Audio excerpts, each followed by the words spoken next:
Let me put a counter-argument for the sake of interest, right? So a counter-argument with which I have some sympathy is that it's not every time we try and build a society based on reason alone, it goes wrong. Yeah.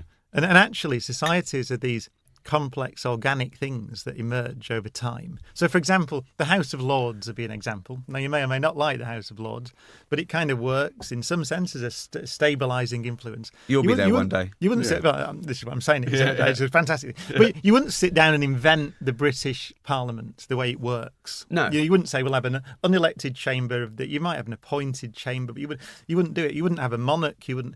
But actually, societies are very complicated, and so they evolve. And the Church of England, you could argue, is one of the great, the great innovations that controls extremism. Yeah. So we haven't had extremism, religious extremism in this country. You could argue partly because we have a system that manages that desire to get together and celebrate things and sing some songs and watch the seasons passing. But let's not forget what religious fundamentalist extremism is.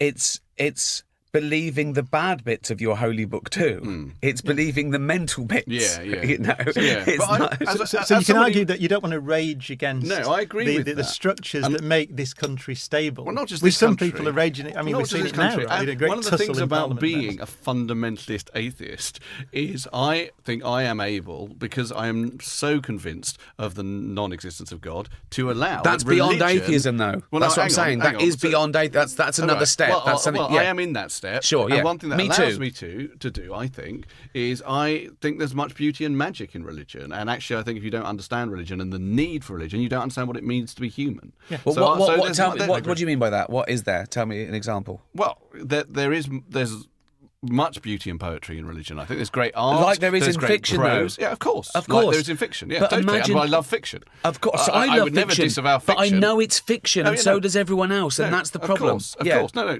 don't misunderstand me. No, what I'm saying is, I look at great art, of which most until about 1900 was about religion. You know, I look at because the church and the king were the only people that could afford to pay an artist to keep him. Yeah. John Donne is one of my favourite poets. Most of what he wrote is about religion. Of course. And even say Philip Larkin's Church Going, which is a poem by someone who wasn't really a believer, but just talks about being a serious place on serious earth. It is just about the way you can feel in a church. I feel all that stuff, and that, for me, is partly to do with my absolute knowledge that it's based on a fiction. That's how I can feel it. How beautiful is It's a Beautiful Life? It's beautiful because it's a metaphor, and everyone knows it's a metaphor. Yeah. Even though it's talking about angels and God. I love that film. It's absolutely beautiful. A Christmas Carol. It's absolutely beautiful because I understand the metaphor and I accept the metaphor, and that's what's beautiful about it. It's what art is humanity's greatest invention. It is absolutely our greatest religion invention. Is part of it. And it's probably one of the few things that separates us from other primates. You know, we're so close, 98.6% genetically identical, right? They're people. But what they don't do is appreciate poetry. They don't. As much as they should. And they've had us long to evolve. I know, exactly. Another misconception that we are more evolved than the slums. Exactly. We're more evolved. No, we're not. They've never done any poetry. They haven't done much art. They've done a bit of art, haven't they, chimps? In fact, before Brian came, your last statement was, I'd love to see a documentary about a chimp being taught to be Jewish. But, I mean, I think I went specifically for Jewish because of the sort of hairy face of a chimp, not my hairy face.